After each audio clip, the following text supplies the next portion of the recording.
I would like to ask, thank you very much, thank you all of you, thank you very much for your interesting presentation, but I have questions for Victor, because I also analyzed Interpol exhibition in my book. So I would like to pose few problems and address them to you, because this is a unique opportunity to me. So first of all, we know how the work of Oleg Kulik has been analyzed as a, let's say, incarnation. He incarnated white Russia, that he was condemned to this role. Yeah, but what do you think about his nudity? Because to me, I interpreted this nudity in the case of exhibition as the same, taking over to his own body the oppressive discourse of transformation, which was oppressive because it was a language created brand new, without reference to the communist past. So, and as it comes to the failure of your project, it was also interesting to me, and I analyzed the very notion of the failure. I'm just summarizing because I don't want to stick to my interpretations here. I just want to ask you, how do you perceive it? And I think the very notion and the very interpretation is really interesting and crucial also for the after transformation, fresh transformation years, because this notion is actually very critical in a positive sense. Success can be ascribed to global capitalism. It's in fact the oppressive discourse, and failure is something which I find very praising, actually, because it's parallel to the failure of the communism, which some of us would agree has never failed truly. Yeah. So would you see this parallel of the failure of your project and the failure of the communist project as something which would just let's say propose? It would be a proposal of critical notions which would oppose the oppressive notions of success, which was which came together with global capitalism in the 90s. Thank you for your question, even if I'm a bit confused, because practically I see two questions in it. One, it's Kulik and his personal poetics and his obsession with nudity. Yeah. Well, I would say that, well, first of all, it's coming into my mind a very beautiful laconic remark on Renata Saletsu, Ljubljana theoretician. She wrote a chapter in her book about Kulik, and she said that in Russia, Kulik was a dog. In the West, he became a Russian dog. And this is perfectly coherent with the events. Because Kulik's story is that he was, before he came to art, he was very much influenced by Tolstoy and his idea of the refuse of civilization and obsession with the root, authentic life. And in fact, he spent a year and even more in a Russian village. Being, by the way, apropos of communism, being a son of second secretary of Communist Party in capital of Ukraine, Kiev. So he was from nomenclatura family, but he left his privileged apartment, father's dacha, and all other privilege, and he really lived among peasant in deep, not Ukrainian rich, but deep Russian village. So for him, when he started his project, that was really coherent continuation of his obsession with simplicity. Well, after that, he realized how it well worked in a media, post-communist media society. He realized that he produced a very powerful, provocative image, that this image is very much coherent with an idea of Russia in the first post-communist decade, and he I mean, he corrected his not strategy but tactic. So that is why Kulik was so much interested in representing himself. I mean, in absolutely basic human state of things. Well, about defeat. Um, well, in reality, I think that this project partly became so famous also that was exactly from my point of view a contribution of Olivier Zam, because I mentioned his this statement, this Russian artist a fascist. He practically wrote the text of the open letter to the art world. He pumped, he indoctrinated Swedish organizers that they have to launch a campaign.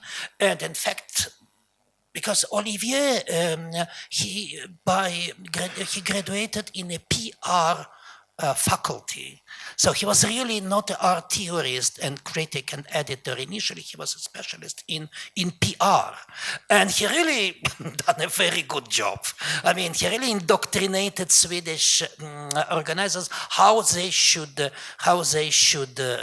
move. But at the final result, defeat, it could be very easily turned into victory. It's in history we perfectly know how it works and how it happens.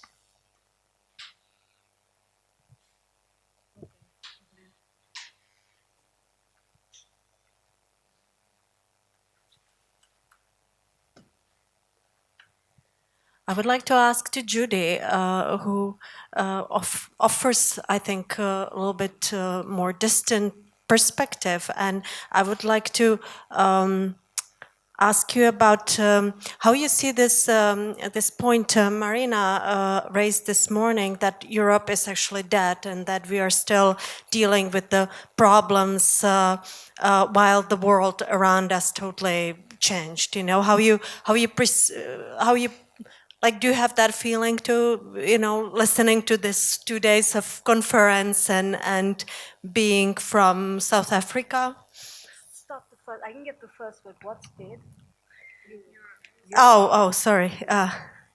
Like, if what is your like how you perceive our discussions and even like the European problems which we are for 2 days dealing with here, from your perspective? Do you think we really are stuck in sort of set of problems which we are talking about constantly around, while the world around us changing? I think I raised some of those concerns in my one question, where I felt, from where I'm sitting and my views on post-colonialism or post-coloniality, those kind of perspectives, I'm struggling to kind of see your very nuanced readings of the empire. How do you define the colonizer? Because for me, it's a very clear kind of distinction. I can see the colonizer as you speak about the Russian or the Ottomans or the Austro-Hungarian superpowers. But so yes, I am struggling a bit to kind of place that, and as a post-colonial discourse that seems to be a little bit evasive for me. So if I can just contextualize as well. The project that we envisaged, I mean, it wasn't a solo effort. The co-curator, Christian Ney, is here, as well as Richard Gregor and another South African curator. And we actually had problems around those ideological positionings of the project. Because I came in with a very strong global South post-colonial discourse, and we had to negotiate the readings from Eastern Europe, where Richard felt that the post-colonial approach was not really relevant for Eastern European artists. So we did have those kind of ideological differences, but which I thought made for interesting reading between the two geographical spaces, and different approaches to understanding the context of geography, politics, and space. And the benefit for me at this point is that I think with a little more confidence, go back and write about Eastern European art, and engage with the literature that, from many of the key theorists that are present in this conference. I hope I answered your question.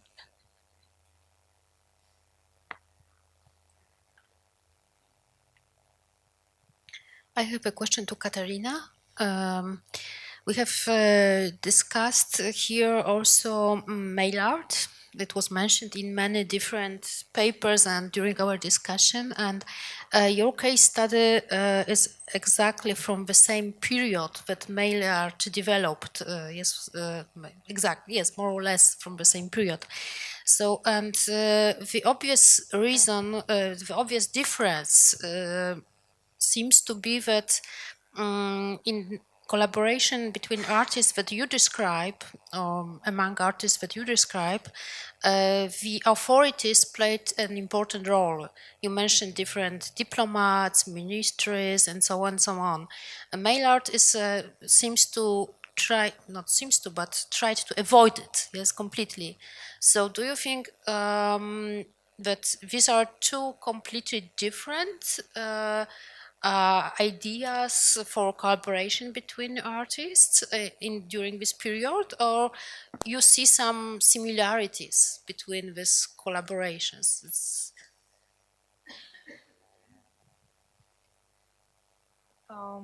Yeah, I think it's a very good question. As I said, it's just the beginning of this reflection on the Museum of Solidarity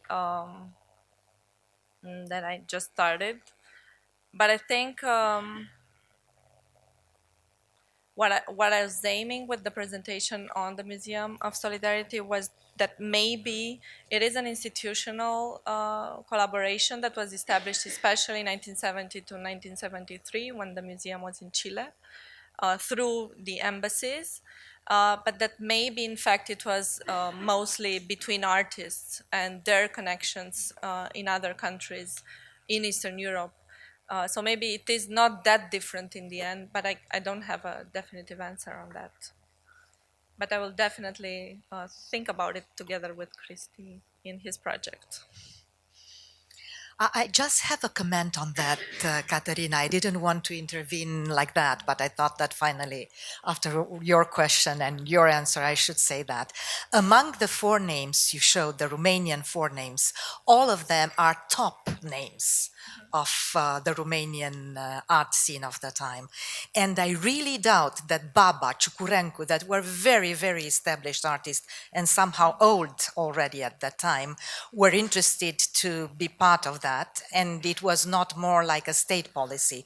Whom are we going to send to Chile? Because really, the four of them were considered as top-notch personalities. So. Yeah, there were 6. Should I answer?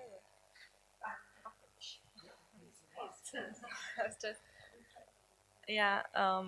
So definitely you're exact on the thing that there were 6 among the most important artists, or considered to be part of the most established artists of the time, and but I don't know if it was the union that decided to choose their artworks, because in the file you can see also their statements. Yeah, as I said, 1970 to 1973, when this donation was made, was based on the institutional relationship, whereas when the museum went into exile and it became this landmark of resistance to the dictatorship of Pinochet in Chile, the donations were rather in support of that cause. This is where I said it was rather personal relationships, because it was like the main collaborator of Allende, who was in charge of creating the museum in exile. And I think there you see where the relations are created. But yeah, again, just this point shows how different, in fact, the dynamics were in the socialist countries of Eastern Europe and in the South. when thinking about which art to send and who decided what to send. So yeah, that's a good point also. So I'd like to thank all four for your talks today. And actually, I want to talk to Katarina briefly, and hopefully we can talk more about this later. East Germany and Chile had a very close relationship. Chile was one of the few to recognize the East Germany, and Allende was in fact in East Germany for a while. And when the putsch happened, there was a massive outpouring among the artists. When you talk to East Germans in general, be it artists or not, they basically say it was their September 11th. And I mean, it was in 1973, but like we experienced September 11th, 2001, is how they have it in a memory. And there were spontaneous auctions of artwork to give money to Chile. There was thousands of works created, and then in the 5 and 10 year anniversaries, even more were created. So I was just, a very basic question though is, you know, you had that list of artists who had contributed to the museum from socialist countries, and East Germany wasn't there. Was it actually not there, or just not, you didn't have a full list? No, I used the list made by the museum, and they made these albums with the collection, how it was organized during the stage in Chile and then in exile. And what I did was just based on their list. So yeah, maybe. I didn't see anything about East Germany. I will look again though. Well, I had a comment or a question, I don't know, question to Judy. Thank you so much for the category of diaspora. I think it's incredibly important, and it's so enlightening to think about Central Europe and the West and Africa in terms of diaspora, because this is my question to you. Is it a moment of diaspora, a moment when we think about horizontal art history as a kind of diasporical art history, when these categories of East, West, former West, South, whatever, merge? I think so. And I think once more, it's a reawakening of a discourse from the 90s, you know, with global art histories and the African diaspora with Paul Gilroy. And that's where I find the basis. And I think with the political events over the past couple of years in terms of migration, it's an important moment, and I think a critical moment. And there should be some kind of maybe new discourse around it. And I think we have had discussions around this from 2016 with Christian in terms of migrations. And I'm also writing on the South Asian migrations, you know, in South Africa. So yes, I agree. It's an important moment. Yeah, I just wanted to somehow add a few words because Judy just mentioned my name, so I felt like specifying a few things from the inside, because I was involved to a certain extent in this project, to a lesser extent actually in the organization of the exhibition, which was organized mainly by Ricard and by Judy. I just had perhaps a bigger impact in conceptualizing basically the framework and addressing the invitation to start this project, and then to taking care of the selection of a few artists from a few countries around. And the point that I wanted to make was that it wasn't actually, it was just the attempt to put into dialogue different methodological perspectives. So it wasn't, to a certain extent, a fruitful collaboration, because those internal differences actually were very visible in terms of how each of us conceptualized these methodological inputs. I was interested in the first instance in putting on the decolonial option rather than the post-colonial theory in this, because I was thinking first that comparing of course regions which didn't have any contact actually, if this is possible, starting from Piotrowski's question of uniting peripheries. My question was if this axis of east-west can be completely shifted, like if you take a look from north to south and compare regions that apparently had no connection or direct contact, because with countries in Central Africa there's been through socialism some contacts, they have haven't been with South Africa. But on the other hand, we have, if we take a look at how, for instance, in our case, socialism may be remobilized and salvaged to a certain point from the erasure and from the to a certain point even condemnation, implicit condemnation in the art historical discourse written from the perspective of the capitalist victors, and which happened mostly in the visual culture in these countries, how artists are attentive to these processes of different layers of chronological erasure of those notions, and how this past can be remobilized now, perhaps to build up alternative futures. This may sound, of course, utopian, but which legacies can we still relate on, and in order to create this horizontal, let's say, reimagining of the world. And that's how I thought we can take a look at other spaces, because in your case you had a different story. And I don't know about Ricard, what you can say about your own perspective about Karen's, so that you can make up a fuller, I don't know, perspective about this otherwise.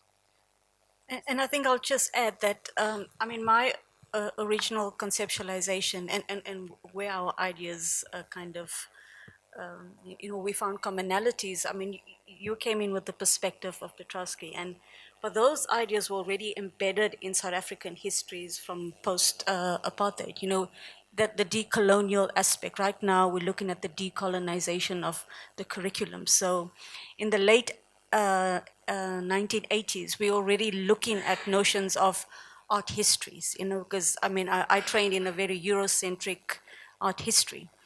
And when I started to teach, the title of the course changed from art history to art theory to contextual studies to critical theory to visual culture. So, and already at that point, we were debunking the Eurocentric canons, so we started to look at Afrocentric readings from negritude and, the Pan-Africanist discourse already.